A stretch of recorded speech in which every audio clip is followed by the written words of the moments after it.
అందరికీ నమస్కారం అండి. Welcome to Shweta's family. మనం ఈరోజు కార్తీక పురాణం 4వ అధ్యాయం దీపారాధన మహిమ గురించి తెలుసుకుందాం.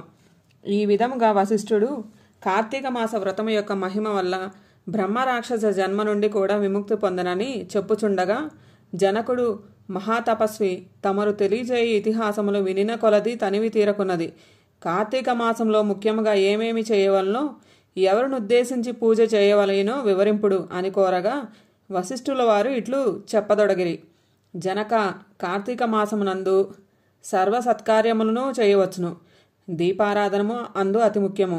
దీనివల్ల మిగులు ఫలము పొందవచ్చును. శివకేశవుల ప్రీత్యర్థము శివాలయంలో గాని విష్ణాలయం నందు గాని దీపారాధనము చేయవచ్చు. సూర్యాస్తవ సమయమునందు అనగా సంధ్య చీకటి పడు సమయమున శివకేశవుల సన్నిధిని గాని ప్రాకారమునందు గాని దీపముంచిన వారు సర్వపాపములను పోగొట్టుకొని వైకుంఠ ప్రాప్తి పొందురు. కార్తీక మాసమునందు హరిహరాదుల సన్నిధిలో ఆవునేతితో గాని కొబ్బరి నూనెతో గాని అవిసి నూనెతో గాని విప్ప నూనెతో గాని ఏదీ దొరకనప్పుడు ఆమతముతో గాని దీపమును వెలిగించి ఉండవలను. దీపారాధన ఏ నూనెతో చేసినను మిగులు పుణ్యాత్ములుగాను భక్తిపరులుగాను అగుటయేగాక అష్టైశ్వర్యములు కలిగి శివన సన్నిధికి ఏగుదురు. ఇందుకొక కథ గలదు, వినుము. శత్రుజిత్తు కథ. పూర్వము పాంచాల దేశమును పాలించుచున్న రాజుకు సంతతి లేక అనేక యజ్ఞయాగాదులు చేసి తుదకు విసుగు చెంది గోదావరి తీరమున నిష్ఠతో తపమాచరించుచుండగా, అచ్చటకు పిపలాదుడను మునిపుంగవుడు వచ్చి, పాంచాల రాజా, నీవెందుల కింద తపమాచరించుచున్నావు? నీ కోరిక ఏమి అని ప్రశ్నించగా, ఋషి పుంగవ, నాకు అష్టైశ్వర్యములు రాజ్యము సంపదలునను నా వంశమును నిలుపుటకు పుత్ర సంతానము లేక కృంగి కృషించి ఈ తీర్థ స్నానమును తపమాచరించుచున్నాను అని చెప్పెను. అంత మునిపుంగవుడు, ఓయి, కార్తీక మాసమున శివ సన్నిధిని శివదేవుని ప్రీతి కొరకు దీపారాధనము చేసిన ఎడల నీ కోరిక నెరవేరగలదు అని చెప్పి వెడలిపోయెను.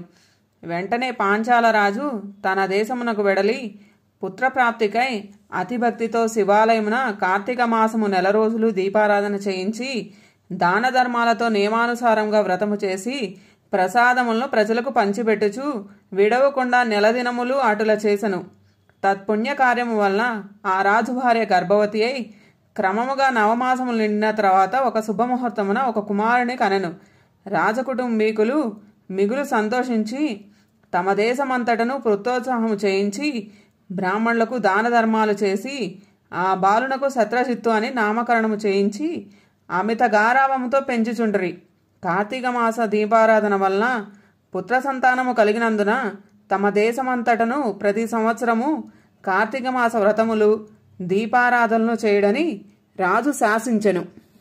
రాకుమారుడు శత్రజిత్తు దినదిన ప్రవర్ధమానుడగుచు సకల శాస్త్రములు చదివి ధనుర్విద్య కత్తిసాము మొదలగు నేర్చుకొనెను. కాని యవ్వనము రాగానే దుష్టుల సహవాసము చేతను తల్లిదండ్రుల గారావము చేతను తన కంటికి ఇంపగు స్త్రీలను బలత్కరించుచు ఎదురించిన వారిని దండించుచు తన కామవాంఛ తీర్చుకొనుచుండెను. తల్లిదండ్రులు కూడా తమకు లేకలేక కలిగిన కుమారుడిని తలచి చూచి చూడనట్లు విని విననట్లు ఉండ్రి. శత్రజిత్తు ఆ రాజ్యంలో తన కార్యములకు అడ్డు చెప్పు వాళ్లను ఎదుర్కొని కత్తి పట్టుకొని ప్రజలకు భయకంపితులను చేయుచుండెను. అటులా తిరుగుచుండగా ఒకానొక దినమున బ్రాహ్మణ ఆడపడుచును చూచుట తటస్థించెను. ఆమె ఒక ఉత్తమ బ్రాహ్మణుని భార్య, మిగుల రూపవతి. ఆమె అందచందములను వర్ణించుట మన్మధుకైనను సఖ్యము కాదు. అట్టి స్త్రీ కంటపడగానే రాజకుమారుని మతి మందగిచ్చి కొయ్యబొమ్మ వలె నిశ్చేష్టుడై కామ వికారముతో ఆమెను సమీపించి తన కామవాంఛ తెలియజేసెను. ఆమె కూడా అతని సౌందర్యానికి ముగ్ధురాలై కులము శీలము సిగ్గు విడిచి అతని చెయ్యబట్టుకొని తన శయన మందిరానికి తీసుకొని పోయి భోగములను అనుభవించెను. ఇట్లో ఒకరికొకరు ప్రేమలో పరవశులగుటచే వారు ప్రతిదినము అర్ధరాత్రి వేళ ఒక అజ్ఞాత స్థలంలో కలుసుకొనుచు తమ కామవాంఛ తీర్చుకొనుచుండ్రి. ఇట్లా కొంతకాలము జరిగెను. ఎటులను ఈ సంగతి ఆమె మగనికి తెలిసి పసిగట్టి భార్యను రాజకుమారుని ఒకేసారిగా చంపవలని నిశ్చయించి ఒక ఖడ్గము సంపాదించి సమయం కొరకు నిరీక్షించుచుండెను.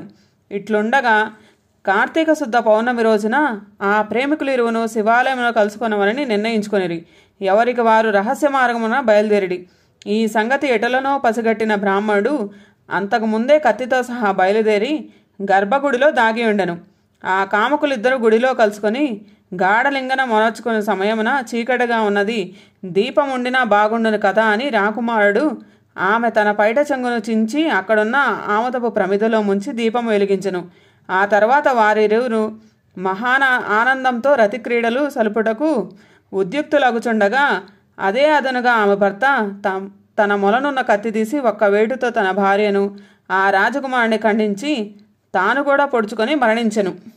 వారి పుణ్యం కొలది ఆ రోజు కార్తీక శుద్ధ పౌర్ణమి సోమవారం అగుట వలన ఆ రోజు ముగ్గురును చనిపోవటం వలన శివదూతలు ప్రేమికులిరువుని తీసుకొని పోవుటకు, యమదూతలు బ్రాహ్మణుని తీసుకొని పోవుటకు అక్కడకు వచ్చిరి.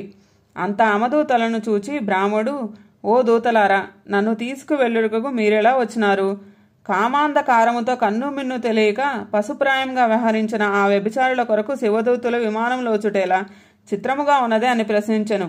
అంత యమకింకర్లు, ఓ బాపడా, వారంతటి నీచులైనను ఈ పవిత్ర దినమున అనగా కార్తీక పౌర్ణమి సోమవారం దినమున తెలిసో తెలియకో శివాలయంలో శివ సన్నిధిలో దీపం వెలిగించడం వల్ల అప్పటి వరకు వారు చేసిన పాపలు అన్నీ నశించిపోయినవి. కావున వారిని కైలాసమును తీసుకొని పోవటకు శివదూతలు వచ్చినారు అని చెప్పగా ఈ సంభాషణ అంతయు వినుచున్న రాజకుమారుడు, అలా ఎన్నటికి జరగనివ్వను. తప్పప్పులు ఎలాగున్నప్పటికీ మేము ముగ్గురము ఒకే సమయంలో ఒకే స్థలంలో మరణించితిమి కనుక ఆ ఫలము మా అందరికీ వర్తించవలసిందే అని తాము చేసిన దీపారాధన ఫలంలో కొంత ఆ బ్రాహ్మణుకు దానం చేసెను. వెంటనే అతడిని కూడా పుష్ప విమానం ఎక్కించి శివ సాన్నిధ్యమునకు చేర్చిరి. వింటివా రాజా, శివాలయంలో దీపారాధన చేయటం వల్ల ఆ ప్రేమికులు చేసిన పాపములు పోవుటయేగాక కైలాస ప్రాప్తి కూడా కలిగెను. కాన కార్తీక మాసములో నక్షత్రమాల ఎందు దీపముంచిన వారు జన్మరాహిత్యం పొందుదురు. కార్తీక పురాణం 4వ రోజు పారాయణం సమాప్తం.